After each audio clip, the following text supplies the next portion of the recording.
Olá, pessoal. Sejam todos bem-vindos a mais um Papo Mais, o podcast da CISP. Hoje nós vamos falar sobre insights valiosos para impulsionar sua jornada de negócios. Estamos muito animados em receber um convidado especial, um verdadeiro especialista em estratégia empresarial, negociação e liderança de equipe. Isso mesmo, Akemi. O nosso convidado de hoje é o Roberto Grejo Júnior. Ele é diretor da AB, Assessoria Brasileira de Empresas, com uma trajetória profissional impressionante, né, Roberto? E vasta experiência em diversas áreas no mundo dos negócios. Isso aí. Com uma formação em Direito, Administração e Negócios, além de uma pós-graduação em MBA executivo pela FIA Business School. Roberto possui um extenso conhecimento em estratégia empresarial, planejamento estratégico e análise financeira. E, além disso, o Roberto ele é reconhecido por suas habilidades em negociação, liderança de equipe e gestão de riscos, sendo uma referência no mercado quando se trata de otimizar operações e impulsionar o crescimento das empresas. Com mais de 2 décadas de experiência em um vasto conjunto de habilidades, temos certeza de que a contribuição do Roberto para a nossa conversa de hoje será extremamente valiosa.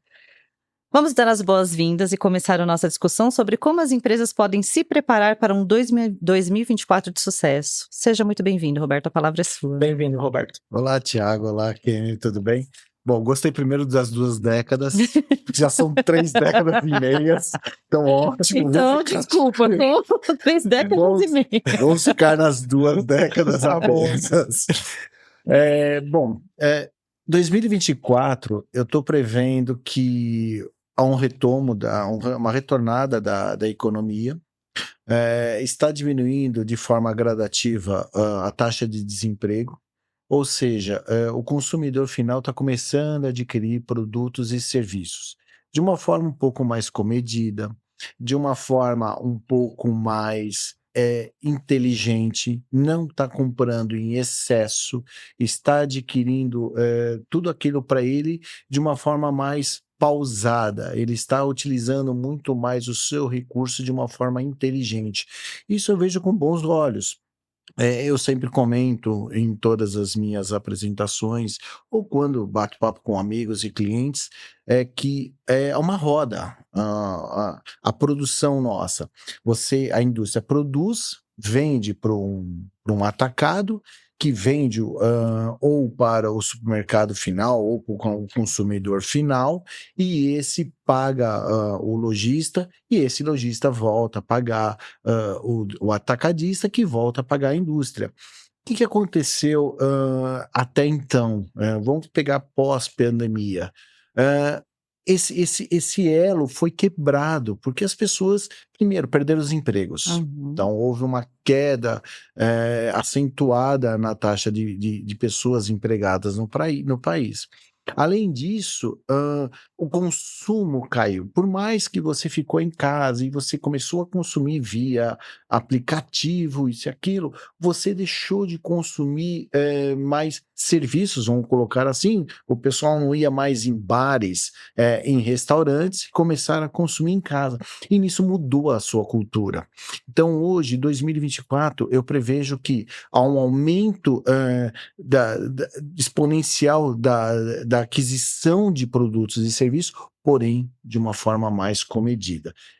Eu vejo isso com bons olhos, tá? O pessoal acho que o pessoal hoje em dia tá mais racional, vamos dizer assim. Bem mais racional, bem mais racional. Porque antes a gente, né, vi essa caneca, gostei, vou comprar. Era Você no impulso, né? Impulso. Você não sabia se você estava precisando dela, mas você gostou. Então, ok, eu vou falar por mim, tá, gente? Às vezes eu fazia isso. Hoje eu já faço bem menos. Não era só você, era todo mundo. Todos. Todo mundo comprava por impulso. Você ia para um supermercado, você olhava a gôndola, você comprava. E você chegava em casa, para que eu comprei? Eu vou pegar um exemplo muito, muito interessante. Lá no meu condomínio, nós temos o grupo do condomínio, chama Desapega. E aí você vê as pessoas vendendo de tudo. E aí vende diversos produtos, e o que me chama mais atenção vendem sapatos. Aí eu vejo a marca dos sapatos. E a marca francesa, a marca inglesa. E você vê os valores e o pessoal fala, nunca usado. Eu falei, peraí, você comprou, pagou, trouxe E e não não usou. usou. Então, você percebe que é tudo por impulso. O consumidor, por impulso, hoje ele pensa mais. Eu, na minha vida pessoal, eu sou motociclista. E às vezes eu vou viajar, às vezes não, quase todo final de semana eu vou para o interior de São Paulo. E eu gosto muito de parar naqueles restaurantes de beira de rodovia, principalmente os mais famosos. Então eu gosto de parar. Então quando você toma um café, na hora que você vai embora, você passa por várias gôndolas. Sim. Isso antes da pandemia, eu era um consumista. Eu saía comprando. Então eu comprava bala, doce, salgadinho, um monte de coisa. Hoje já não mais. Aí vai falar para mim, não cabe na moto? Cabe na moto. Mas hoje não mais. Então, você percebe que as pessoas hoje não vão mais por impulso. Você mesmo Os valores mudaram, né? Mudaram. Hoje eu não adquiro mais por impulsos e diversas pessoas não adquirem mais por impulso. Isso é inteligência. Então, é inteligência, mas economicamente falando isso, porque antes a gente gerava uma economia muito maior, porque você comprava pelo impulso, né? O que nem você falou, você passava na gôndola, tudo que tinha ali, você não sabia nem se ia comer, mas você comprava. Você comprava. Hoje você não compra mais, e para economia isso daí é bom? Aqui, eu vou te falar lá pelo escritório. Antes da pandemia, o meu ticket médio era em torno de R$1.500. Hoje o ticket médio foi para R$3.000. Ou seja, o que acontecia no passado? Você comprava por impulso, mas você não tinha condições financeiras. Hoje você não compra por impulso, mas você tem condições financeiras de pagar por aquilo. Então, nós estamos prevendo que a taxa de inadimplência vai começar a recuar. Então, a indústria continua produzindo, só que a taxa de inadimplência deles houve uma ligeira redução. Isso a gente já está percebendo. E mesmo quando há inadimplência, o retorno, o ganho, na hora que você faz a cobrança, é maior. Porque não estou dizendo o ganho por título, não é o ganho em juros, mas o ganho na totalidade. A tua liquidação é muito maior. Então, realmente, o consumidor antigamente adquiria por impulso. Sim, mas ele não tinha condições. Ele não pagava. E nisso começou a ter uma alta inadimplência no consumidor final. Existe aquela ainda máxima que era do cartão de crédito. Eu não tenho dinheiro, mas vou passar no cartão. Depois eu me viro. E ele esquece que a taxa do cartão é altíssima. Altíssima. Naquela época era 14% ao ano.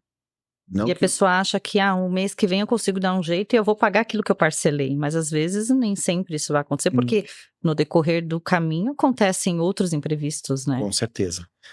A gente sempre se depara, eu sempre falo para qualquer um, não pensa no hoje, pense no amanhã.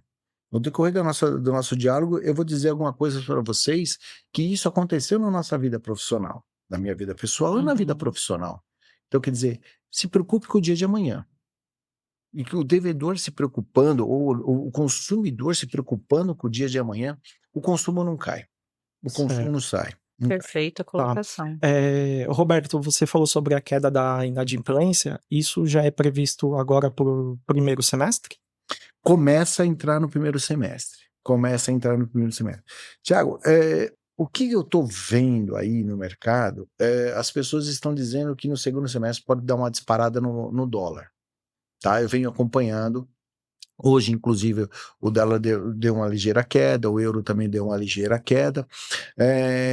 Eu acredito que no segundo semestre a taxa de recuo de inadimplência não vai ser tão grande, tão perceptiva quanto no primeiro semestre. Essa é minha opinião, tá? Certo. Mas eu acredito que começa a ter um recuo, não comparado lá no passado, tá? Em 2018, 2017. Gostaria muito que voltasse naquela época. Eu acho um pouco mais difícil retomar agora, tá? Mas eu acredito que começa a ter um recuo mais perceptível no primeiro semestre. Vamos lembrar também que nós não temos muita coisa ligada com a economia externa, mas nós temos uma eleição americana vindo por aí. Sim. É verdade. Isso vai mexer.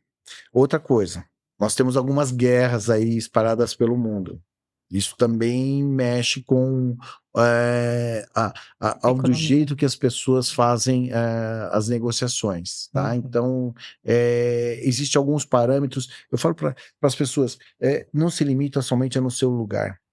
Começam a enxergar o mundo. Leiam bastante. Leiam. Hoje, por exemplo, nós estamos aqui no podcast. Hoje as informações estão aí. Então leiam bastante. Eu acredito que no primeiro semestre sim, mas no segundo semestre eu já fico meio ressabiado. Tá certo, Roberto. Dando sequência aqui, eu vou pedir a gentileza de você contar sobre a sua experiência na área comercial e como isso influenciou na sua abordagem em relação à gestão de inadimplência. Eu comecei, a minha falta de cabelo, eu não tenho vergonha nenhuma de dizer, no meu auge dos meus 53 anos, eu comecei a trabalhar na área comercial com 18 anos. E naquela época era muito na base do papel e tal. Mas você já você já percebia que as empresas analisavam rigorosamente o crédito, mesmo daquele jeito. E eu fiquei percebendo aquilo, e naquela época a gente trocava muito papel. E toda informação muito bem fundamentada era essencial. E já existia, naquela época, a discussão entre a área comercial e a área de crédito e cobrança. Principalmente porque a área de crédito queria mais informações, que a área comercial não dava. Então, essa guerra é de longa data, né? É de longa data, é de longa data. Hoje está um pouco menos, mas é de longa data, é de longa data. Então, eu desde aquela época, eu já vinha analisando do tipo, poxa vida, se a pessoa for um bom analista de crédito, quem tem a ganhar é a empresa. Uhum. É a empresa. Tá. Então, na minha época, eu tinha cabelo, eu era feliz, não tinha tanta conta para pagar. Então, eu já vinha percebendo aquilo. E hoje, quando eu converso com os clientes, eu sempre falo para os clientes, vamos analisar o teu perfil do teu cliente. Vamos trazer a educação lá do passado. Eu sei que hoje o jovem, ele não pegou a nossa época. E eu falo para todo mundo, pega um pouquinho do passado e traga para o presente. Então, pega aquela história do passado e pega a sua inteligência jovem do presente, que é usado inteligência artificial e tal, aglutina tudo, que é ótimo, é perfeito para uma análise de crédito. Vai dar um negócio sensacional, né? Vai. Exato. Vai. Então, aí a gente sabe que, no que você está dizendo, ter um bom cadastro é essencial para mitigar os riscos de inadimplência, certo? Quais são as práticas mais importantes que as empresas devem adotar ao contribuir e manter para manter o seu cadastro de clientes? Bom, ótima pergunta. O que acontece? Eu sempre falo para todo mundo, a tua venda, teu vendedor, teu representante manda todas as informações? Se não manda, solicite a ele. E aí você começa a montar seu banco de dados. Quando você começa a montar teu banco de dados, você começa a perceber que o teu dado fica mais robusto internamente. Feito isso, o que eu sempre recomendo? Peça para sempre atualizar, porque a venda ela é recorrente. Ele compra esse mês, compra esse outro mês, e aí, passados uns 3, 4 meses, atualiza o cadastro. Atualiza, né? Não sei se vocês se recordam, há 10 anos atrás, as empresas pediam a ficha cadastral. Eu lembrei disso a questão de um mês, quando eu fui verificar meus arquivos mortos dentro da máquina, e estava lá o cadastro da nossa empresa, a ficha cadastral da nossa empresa. Sim. Isso eu não vejo com tanta frequência. Pelo menos os fornecedores do escritório, eles não pedem com tanta frequência. Manda suas informações cadastrais com os 3 maiores bancos, ou os 3 bancos que você opera, com os 3 maiores fornecedores, com telefone e tal. Eles não pedem mais isso. Isso é de suma importância voltar. Posso fazer um adendo? Desculpa. Pode. A gente voltou a fazer isso lá na CISP, né? Sim. Manda o cadastro. Isso é de suma importância. Claro, não precisa ser mais no papel. Não precisa ser no papel. Você pode montar. Eu sempre falo, gente, não é despesa, é investimento. Você pode montar um aplicativo, alguma coisa que o cliente vai lá, é intuitivo. Olha, preencha o que falta. Preencha o que falta. E você vai lá e preenche o que falta. É só preencher o que falta. Normalmente nos aplicativos hoje em dia que a gente vê muito isso, né? Sim. Sei lá, um aplicativo de uma loja, de qualquer coisa que você tem, de um cartão de crédito, você vê se tem alguma informação adicional, ele mesmo pede para você complementar com suas Isso. informações, né? Esse por exemplo, quando você vai fazer alguma compra online, a primeira pergunta, qual é o seu CEP? Na Uhum. hora que você joga o seu CEP, já vem todas as informações. Parece- Blá, blá, blá. Quer Exato. dizer, economizou meu tempo. Então, primeiro ponto, cadastro atualizado. Segundo ponto, eu sempre falo, apela para os jogos de informações cadastrais. Apela, seja Boa Vista, seja Serasa e outras tantas aí que tem no mercado. São birôs confiáveis. Uhum. Então, atualiza o teu cadastro a partir daquilo. Ou vai mais fundo, liga na empresa, fala, olha, tá faltando. Porque muitas vezes você não vai perder seu tempo. Você vai ganhar em retorno lá do outro lado. Sim. Exato. Então, eu sempre falo isso para os nossos clientes. Certo, Roberto. Quando nós falamos sobre os desafios da área de cobrança, né? Quais são os aspectos mais complexos, na sua opinião, e como você aborda esses desafios em sua experiência? Bom, não são poucos os desafios, são muitos, tá? Imagino. Primeiro, ainda mais hoje em dia, ter empatia à pessoa que está do outro lado, tá? Isso é desafiador. De novo, mesmo falando com o jovem, mas o jovem, eu tenho um adolescente de 15 anos. Eu também. Então ele é muito. Não. Entenda a outra parte. Entenda o devedor. Veja o momento que ele está passando. Eu faço sempre o seguinte cenário: de 100% do seu quadro de inadimplência, 5% é o devedor que, com perdão da expressão, é o cara que não quer pagar, o malandrão. Uhum. 95% quer, mas ele quer ser ouvido. Ele quer ser ouvido, ele precisa desabafar. Então, eu sempre falo para o cliente, o devedor, nesse momento, é o seu melhor amigo. É o seu melhor amigo. Então, o que eu falo sempre? Pega o celular, ponha de lado, tira tudo que está da tua frente e foque no teu cliente. Foque nele e tenha empatia. Pergunte para ele, por que não houve a solução do seu caso? Por que você não conseguiu liquidar o débito? Houve alguma falha nossa? Não houve. Na verdade, ele sempre vai falar, houve. Qual? A mercadoria chegou errada, mas não chegou isso assim? Chegou. Então, não chegou errada. Eu sempre falo para todo mundo, ser empático não é ser simpático. Porque a partir do momento que você é simpático, ele vai subir em cima de você. Sim. Seja empático, colocando uma certa autoridade. Autoridade não é grosseria. Jamais é grosseria. Uma certa ocasião, o policial me abordou na rua para fazer o teste do bafômetro e ele foi empático e não foi simpático. E eu entendi. E ele perguntou se eu tinha bebido. Eu falei que não, tal. Se eu põe? Não me oponho. Eu fiz o teste e fui embora.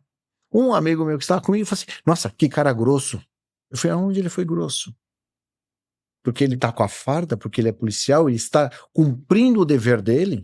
O fato dele estar cumprindo o dever dele não é questão de que ele foi antipático. Ele não foi simpático. Exato. Mas ele foi empático.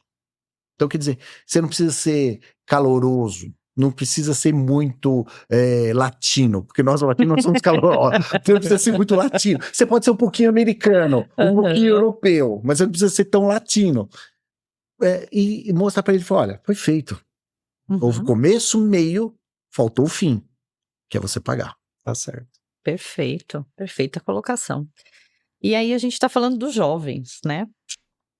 A tecnologia, ela tem desempenhado um papel cada vez mais importante na questão financeira. Como você vê o impacto das novas tecnologias nas práticas de cobrança e prevenção à inadimplência? As melhores possíveis.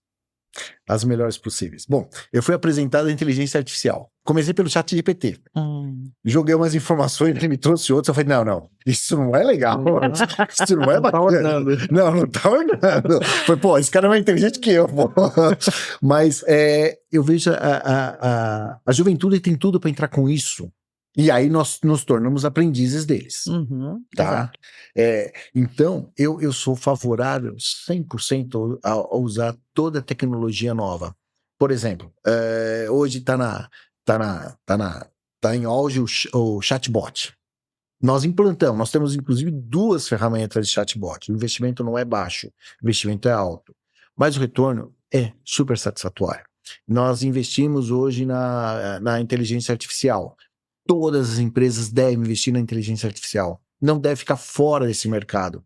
Não deve ficar fora. Não deve olhar, não vou investir. Uhum. Não, invista em inteligência artificial. Então, isso, a juventude, que tem a cabeça melhor do que a minha, pelo menos, porque a gente vai cansando, vai chegando um momento e vai cansando.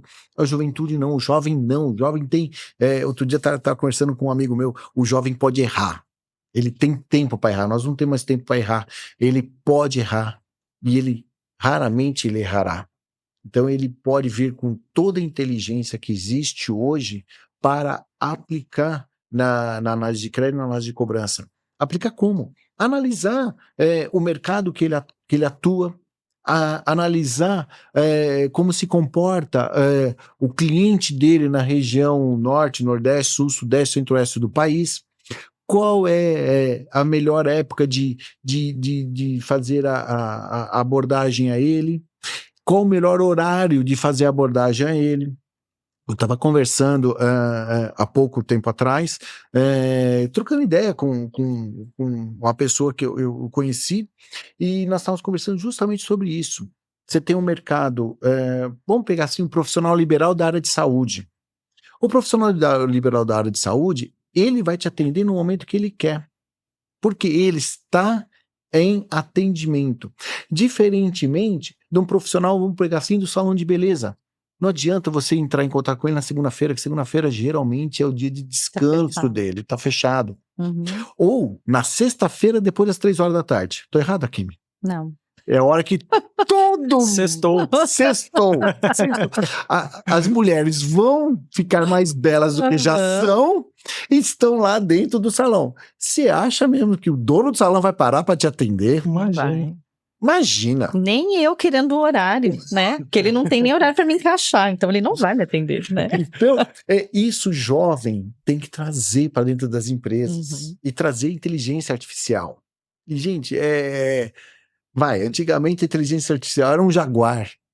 Hoje é um Volkswagen. Não desmerecer o Volkswagen, mas hoje ela tá muito mais acessível. As empresas têm que investir. Sim. Tem que investir no jovem, tem que investir na capacitação do ser humano, do seu colaborador, e tem que investir em sistema. Investindo nesses dois, nossa, a empresa vai longe. Tá certo. Roberto, a educação financeira, ela é uma ferramenta poderosa na redução da inadimplência. Você já viu casos onde a promoção da educação financeira, ela teve um impacto significativo nos padrões do pagamento dos clientes? Já. Em 2 ocasiões. Primeiro na instituição financeira, nos bancos. Os bancos, geralmente eles selecionam alguns clientes. Hoje é muito mais fácil pelas redes sociais, mas geralmente eles reuniam alguns clientes para passar algumas informações sobre educação financeira. Qual foi o retorno disso? Uma queda na inadimplência e um melhor empoderamento da parte do cliente. O cliente ele quer ser dono, ou a empresa, a pessoa física ou a pessoa jurídica, ela quer ser dona do dinheiro dela, do bolso dela. Ela quer poder fazer o que ela quiser. Então, isso é dos bancos. Agora vamos pegar para o outro lado. Eu estive numa grande indústria calçadista. O produto deles, eles importam, tá? É fabricado em Taiwan ou Vietnã, alguma coisa assim, e é utilizado principalmente por profissionais que estão dentro da rede hospital, porque é um calçado confortável. E eu estive lá, fui conhecer a empresa, e foi a primeira vez que eu ouvi isso em uma empresa, e isso só faz 15 anos.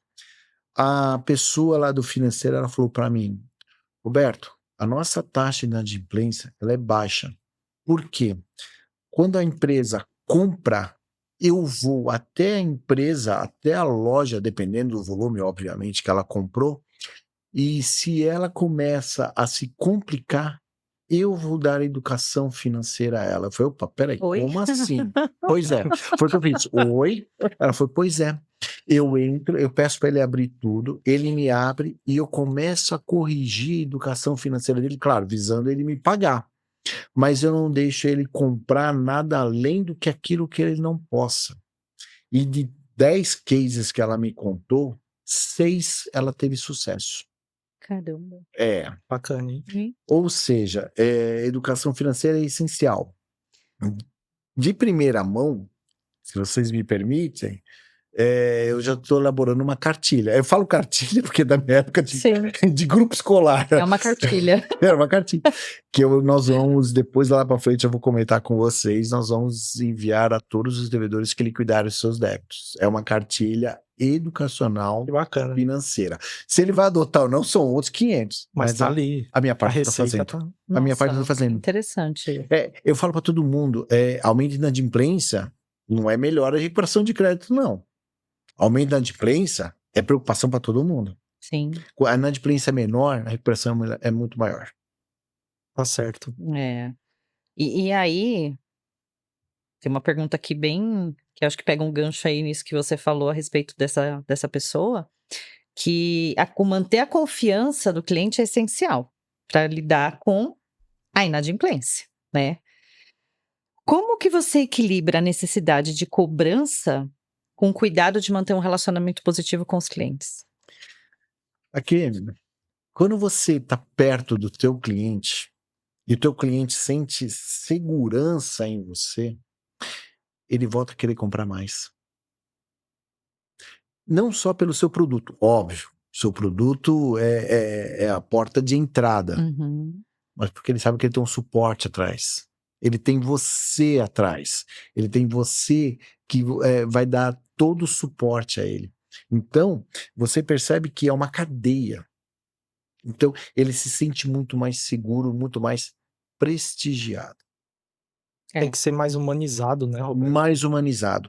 Tiago, você falou uma coisa verdade. Humanizado. A palavra de ordem de hoje é ser humano, ser humanizado. Eu vou falar uma síndrome aqui, existe a síndrome NET, né? A síndrome NET é aquela que você liga, você digita teu CPF, mas eles não localizam, você começa a fazer um monte de pergunta e você vai na máquina e pessoas se irritam, e depois passa essa irritação para o atendente que, coitado, não tem nada a ver. A culpa é da máquina, não é dele, mas as pessoas passam. E isso começaram a perceber. E deixar a máquina é essencial, mas até a página 2. Vamos para o atendimento humanizado. É o que nós estamos querendo. Nós enfrentamos aí 1 ano e meio, 2 anos de pandemia. Nós ficamos 1 ano e meio, 2 anos sem ver pessoas. Nós ficamos 1 ano e meio, 2 anos sem ver a nossa família. Exato. E quando algumas pessoas viram, foi no último suspiro. As pessoas hoje não querem mais. Eles querem o atendimento humanizado. Eu falo para todo mundo, máquina é bom até a página 2. Uhum. A máquina existe porque nós existimos. Aquela história de Hollywood que a máquina vai dominar o mundo? Não vai. Também não concordo com isso, não. Não, a máquina não vai dominar o mundo. Vai dominar em Hollywood. Porque Hollywood tem que vender filme. Mas nós não. Então é o atendimento humanizado. É estar lá junto. E aí eu falo para você, quando você está junto do teu cliente, o teu cliente está com você. Quando você dá uma patada, com perdão da expressão, no teu cliente, o teu cliente está longe de você. Você pode ter o melhor produto. A partir desse momento, quebrou o elo, quebrou a relação. Eu tenho um jargão que meu pai outro dia ouviu, ele falou, como que eu vi isso? Quando você mete os 2 pés no peito do teu cliente, a tendência dele é recuar. Quando você dá a mão, a tendência dele é vir para o seu lado. Tá certo. Roberto, agora olhando um pouquinho para o futuro, quais são as tendências que você identifica na gestão do crédito e cobrança e como as empresas podem se preparar para essas mudanças? Pergunta bem complicadinha. Vamos lá. O que está acontecendo hoje?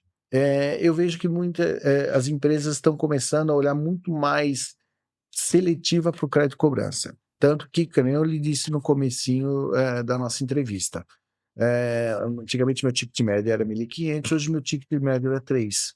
Então, utilizem mais as ferramentas tecnológicas. Usem e abusem das ferramentas tecnológicas. usem e abusem da inteligência artificial e usem e abusem da parte humana do devedor ou do cliente com vocês. Então, a tendência é que a gente tende a entender mais o cliente, tende a entender mais a situação dele e tende a receber muito mais. Então, a partir de agora, partir para o uso de máquinas. Só para vocês terem uma ideia, hoje, o meu sucesso na recuperação de crédito ele se dá muito mais por WhatsApp do que por e-mail. Olha que interessante. Hein? Antigamente eu tinha um sucesso muito na parte do envio de carta de cobrança ou carta boleto, caiu, aí fomos para o e-mail, caiu, agora é o WhatsApp. O que vier pela frente eu não sei. A gente comentou isso esses dias lá, né? Eu falei, nossa, gente, o WhatsApp devia agora poder imprimir, poder fazer um monte de coisa, porque às vezes a gente trata assuntos no WhatsApp que acaba passando o e-mail, você nem conversa mais com as pessoas, já tá ficando uma coisa parece que meio obsoleta, né? Eu outro dia eu recebi um WhatsApp de 2 meus e meio. Eu não ouvi, mas eu tenho uma figurinha no meu celular chamado Podcast no Ar. Eu mandei pra pessoa, podcast no ar. E aí a pessoa me ligou, ela, pô, você não vai ouvir? Eu falei, não é mais fácil me ligar? Mais fácil, né? É verdade. E aí, pegando esse gancho, a gente até falou um pouco lá da pandemia, teve muito impacto, né? Teve. Como a gente disse, na inadimplência. E quais lições as empresas podem aprender com essa experiência? Bom, primeiro, foi uma lição que eu já carrego há muitos anos, e eu falo para todo mundo. Vocês viram que a pandemia pegou todo mundo de calça curta, tá? Primeira lição, não consuma tudo que você tenha no caixa sem fazer uma reserva. Eu vou falar lá pela nossa experiência lá na nossa empresa. Nós tínhamos uma ótima reserva. Eu passei na pandemia super tranquilo. Super tranquilo. Em compensação, eu vi empresas, isso me chateou muito, quebrando, porque não tinham reserva de caixa. Era aquela filosofia, tá no caixa, tá no meu bolso. Essa filosofia não existe. Primeira coisa. Segunda coisa, analise bem o crédito. Foi como nós estávamos conversando há pouco tempo. Se a pessoa não pode comprar X mil, mas ela pode comprar tantos mil, vai por esses tantos mil. E você, o cliente ou o credor, tem a obrigação, ou o fornecedor tem a obrigação de falar isso para ele. Por quê? A inadimplência vai afetar o bolso da tua empresa. E afetando o bolso da tua empresa deixa de recuperar. Então, uma segunda lição. Não venda aquilo que a pessoa não pode garantir o pagamento. Analise bem. E uma terceira lição, por mais que nós estejamos na época da inteligência artificial, seja humano. Seja humano. Entre em contato, vá visitar. Vá visitar. Muda um pouco a filosofia. Às vezes as pessoas me perguntam também sobre o home office. Eu gostei do home office até um certo tempo. Hoje eu já acho que as pessoas já devem começar a pensar em retomar as suas atividades dentro da empresa. Claro que muitas vão dizer, pô, eu não quero, tal. Você não precisa retomar todos os dias. Pode ser a forma híbrida, né? A forma híbrida. Mas vai visitar teu cliente. Vai visitar. Fica perto dele. Isso a pandemia me ensinou bastante. De novo, o tato e o contato que nós perdemos durante o momento pandêmico, eu hoje de manhã estava me trocando para ir para o escritório e eu estava lembrando sobre isso. E toda vez eu lembro, não quero mais viver numa pandemia, por diversos fatores. E o que é maior, a falta do contato. Exato. De não poder abraçar, de não poder cumprimentar, de você sair parecendo um astronauta, que você estava com tudo, fora que você era um homem incendiário ambulante, né? Porque era álcool pra tudo quanto é lado. Se riscasse um fósforo. Nossa, era você. Então isso Eu sempre falo para as empresas, analise por esse lado e façam caixa. Principalmente devedores. Façam caixa. Tá certo. Roberto, quando se trata de monitorar a inadimplência, quais indicadores você considera mais importantes e por quê? Taxa de sucesso, de retorno. Então, esse Serasa, SPC, eles enviam a taxa de sucesso. Então, você veja lá o score do devedor, isso é muito importante. Além do score, você tem como está no mercado, e aí eu vou dar palmas à CISP, porque reuniu, até o seu Joaquim, num dos podcasts ou num dos vídeos, ele fala, não é porque é concorrente que são inimigos, troquem informações, troquem informações, e o CISP veio a agregar. Eu vejo o CISP mais um ou outro são cases de sucesso. Então, troque informações com o teu concorrente, ele não é teu inimigo. Ele não é teu inimigo. Tá com dúvida? Troca informações. E o terceiro ponto, vá visitar. Tá com dúvida? Vá visitar. Então, é essencial e é importante. Tá certo. E aí é o que a gente está dizendo, né? Cada cliente ele é único, né? Pode exigir uma abordagem personalizada. Como que você adapta as suas estratégias de acordo com o perfil do cliente e o setor que ele está inserido? Ótimo. Foi como eu estava comentando. Eu fiz uma análise de 3 setores. Vamos pegar o profissional liberal na área da saúde, vamos pegar o comércio de beleza e vamos pegar a indústria propriamente dita. Então vamos lá. A indústria propriamente dita, ela trabalha de segunda a sexta, das 8 às 18. Algumas trabalham até 17, outras começam às 9, mas o horário é desse, das 8 às 18. Qual o melhor horário de pagamento deles? Ou qual o melhor horário dele de atender você? Pode ser das 8 às 10, pode ser das 14 às 16. Adote estratégia para esse.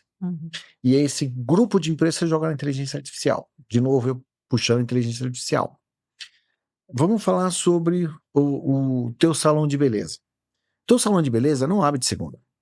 Segunda-feira é dia de limpeza. Um ou outro abre.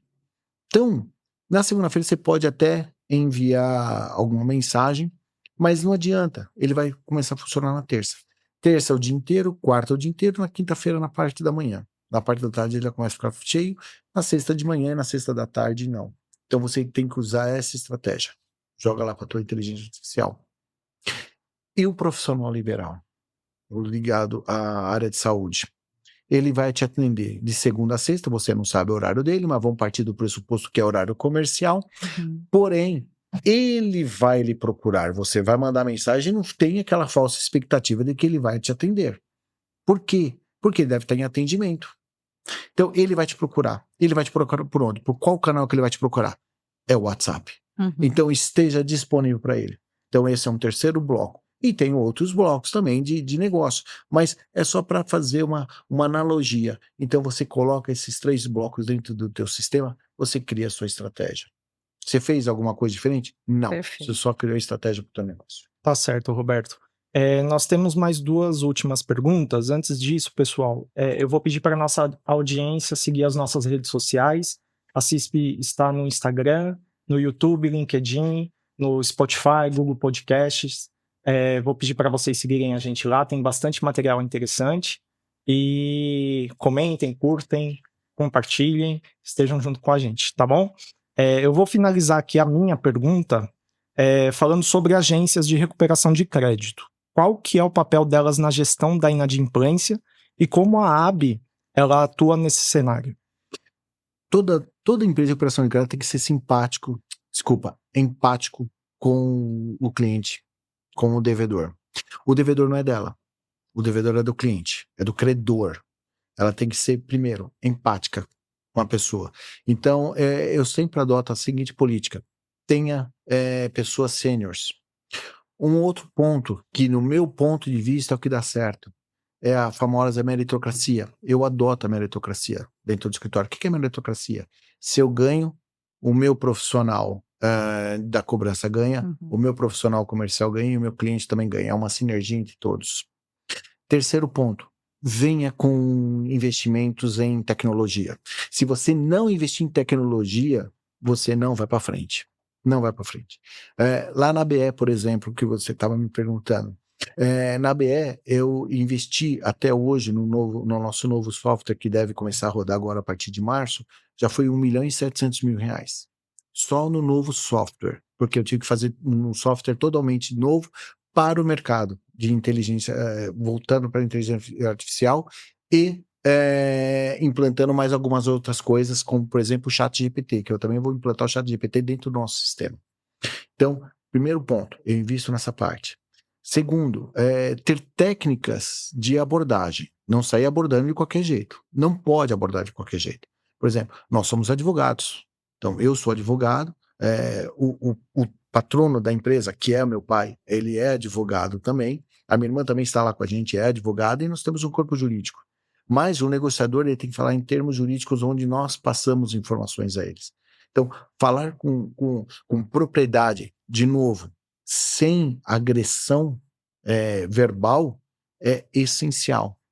E um grande ponto que eu sempre coloco é ter negociadores sêniores, que é o meu caso. Eu tenho negociadores sêniores. O que é sênior? É na idade? Não, é na senioridade. Saber abordar o devedor de forma técnica, de forma empática, e demonstrar para ele, olha, é isso, desse jeito, desse jeito, desse jeito. Eu, por exemplo, eu escuto as conversas, eu não entro na ligação, não, eu vou lá do lado dele. E às vezes, muitas vezes eu auxilio. Muitas vezes eu respondo WhatsApp, respondo e-mail de forma técnica. Então, esse é o papel das empresas de recuperação de crédito. As empresas de recuperação de crédito, eles têm que entender que não são... Existe a empresa de cobrança e a empresa de recuperação de crédito. A empresa de cobrança vai disparar massa, vai fazer um monte de ligação, é o tal do tempo médio de atendimento. Isso é empresa de cobrança. A empresa de recuperação de crédito tem que entender o teu cliente. Tem que entender, porque essa empresa que está sendo cobrada e irá liquidar o débito, amanhã ela vai voltar a comprar. Se eu queimo a sua cobrança, ela não volta a comprar. Tanto que a nossa missão, que fui eu que escrevi, é transformar o crédito recuperável em receita, favorecendo negociações eficazes para ambos, devedor e credor, reestabelecendo a relação comercial existente. Essa missão fui eu que escrevi. Bacana. Não chamei um marqueteiro para reescrever. Não, eu que escrevi. É a empatia, né? Que é que a gente falou no início. É exatamente. Empatia. Se você não tiver... Nós tivemos muito rápido, nós tivemos um caso, a questão de um mês atrás, que eu participei assim do começo ao fim. Do começo ao fim.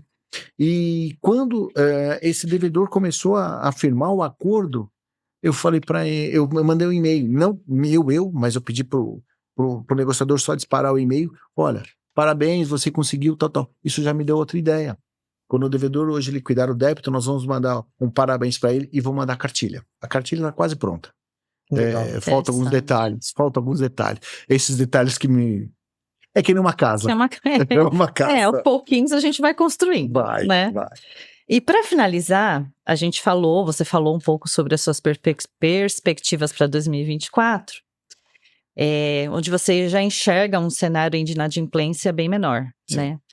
Além disso, tem mais alguma perspectiva que você gostaria de deixar aqui para o pessoal que você enxerga como algo produtivo ou algo inovador para 2024?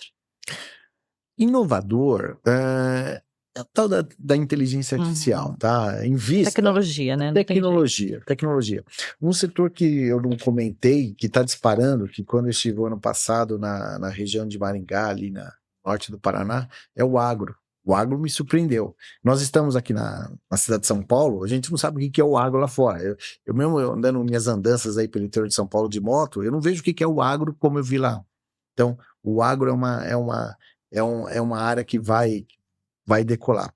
Uma outra coisa que eu sempre falo, que é uma tendência, informações. Por mais que tenham, eu falo pelo meu filho, TikTok, Instagram, esquece. Vai nas informações do mercado. Ali você pega muita coisa. Então, você tem aí a inteligência artificial, você tem que investir em tecnologia constantemente. Tecnologia não para. olhar mais o mercado agro. Se você não vende, tem uma perspectiva de vender no agro, aproveita e lê bastante. Curioso. Curioso. Tem que ser curioso. Tem que ser curioso. Bacana, Roberto. Antes da curioso. gente encerrar, eu vou abrir o espaço aqui para você dizer as suas redes, para a nossa audiência seguir aí as suas redes sociais, as redes da AB. Fica à vontade. ABE, né? Não tem problema. Pessoal, Bom, obrigado você por ter assistido a esse podcast. Eu achei sensacional. Obrigado pelo convite. A ABE, nosso site é www.abe.com.br. Nós estamos no Instagram e estamos no Facebook e principalmente no LinkedIn. Então pode nos seguir. E tô vendo aí se nós também vamos copiar eles, fazer um podcast. Tá certo. É isso aí, gente. Nós chegamos ao final de mais um episódio. Foi uma conversa incrível, Obrigado. né? Sobre estratégia de prevenção na gestão de inadimplência, nós aprendemos muito com o nosso convidado. Muito obrigada. E é isso aí, Thiago. É isso aí, Roberto. Obrigado em nome da CISP por compartilhar com a gente as suas experiências. Espero que todos tenham aproveitado aí, tenham alguns insights, as dicas que o Roberto passou aqui, as experiências, as histórias. E a gente se vê no próximo podcast. Não Tá bom? esquecem, gente, de seguir tudo que a gente aprendeu hoje, tá? Exato. Lembre-se que a gestão financeira é eficaz e fundamental para o sucesso de qualquer negócio. Até o próximo episódio. Tchau, tchau, gente. Tchau, gente. Tchau, Obrigada. tchau.